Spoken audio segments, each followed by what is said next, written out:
A watchdog now revealing just how much money the Biden administration's health department spent on migrants.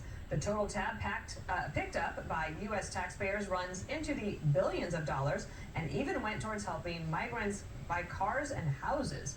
Border czar Tom Homan will join us in just moments. But first, Brooke Taylor is live in Dallas with more. Hi, Brooke. Good morning.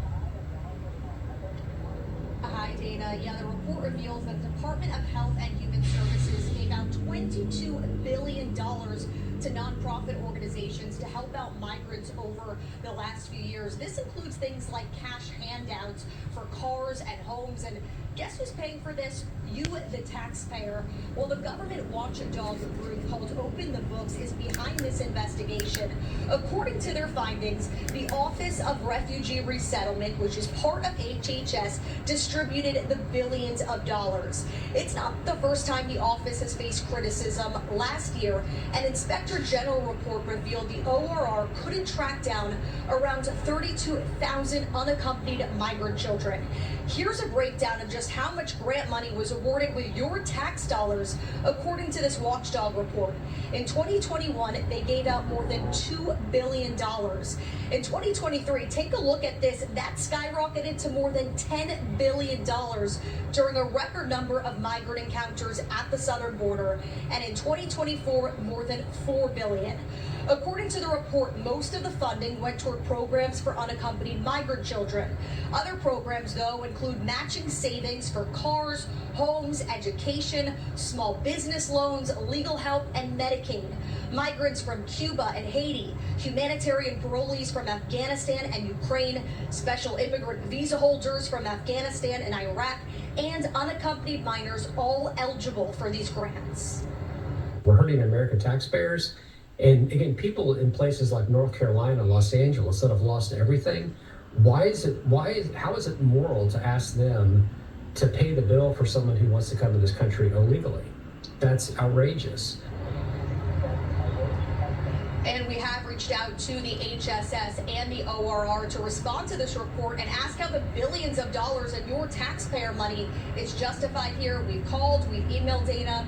We haven't heard back this morning. Okay, Brooke, keep us posted. Thank you. So you mentioned Tom Homan. Going to bring him on in a moment here, Dana. We want to look at some numbers now. It's the mid-February, but if you look at January 20th, inauguration date of February 8th, it's a 19-day period.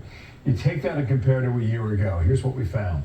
Interior ICE arrests inside the country. Last year in 2024, just shy of 5,000. You're well over that, double at 11,791 so far in 2025.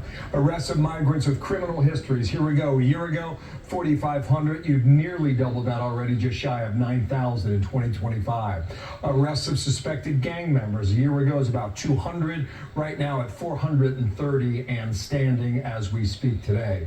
Tom Homan is the border czar, and Tom, good morning to you. When do you run out of criminal illegal targets? Well, look, we got, last count, we got almost 600,000 illegal aliens in the United States with a criminal conviction. So I won't be happy till we eradicate every one of those. And as far as TDA, we got a few more hundred TDA to look for, and we're looking for them now. They're our priority. Public safety threats remain a priority. So I'll be happy once we eradicate them from the United States, and we got a bigger population to go look for. But right now, we're concentrating on public safety threats, which is the right thing to do. Okay, let me rattle through a number of things here and try and get as quick answers as I could because I got a lot to go through.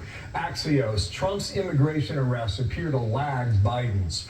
One possible reason Trump's arrest rate isn't matching Biden's, the publicity surrounding the new president's tough talk in immigration has fueled a dramatic dip in the number of people trying to enter the U.S. illegally on the southern border. I don't know if that's true or not based on the numbers we just showed. How would you respond? Well, they're adding the Border Patrol arrests and the ICE arrests, which we're not doing. We're just talking about interior arrests, and we're blowing them out of the water. We more than double them. And the reason that border arrests are done because we secure the border. I looked at the numbers today, Bill. 229 total encounters on southwest border. 229. Compare that 11,000 a day under Biden. I started in border patrol in 1984. I've never seen the numbers this high. 229 total encounters in a 24-hour period. That is a record. So that's why there's less total arrest, because the border is more secure than it's ever has been. Okay, here's a complication in Florida. This is a sheriff from St. Johns County. This is how he explains that question about Who's a criminal, who's illegal, who matches both. Watch. We are finding people that are illegally here, most without criminal histories, most without any contacts at all. But that's hard to pinpoint too as well, because we know there's companies out there that produce fake social security numbers, fake driver's license that look legit, that are very, very similar to what our people would be issued in Florida if they're legally here. You get that, right? I mean, you understand what he's talking about, and it can be confusing. Go ahead.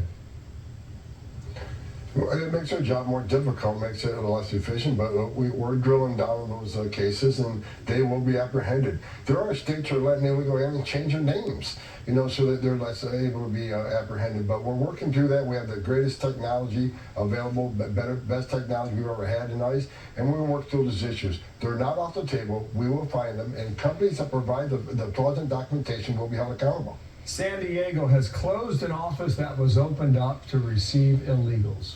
What's that tell us? That tells us the border is more secure than it's ever been. We'll have additional facilities built to detain for removal, not to hold to release.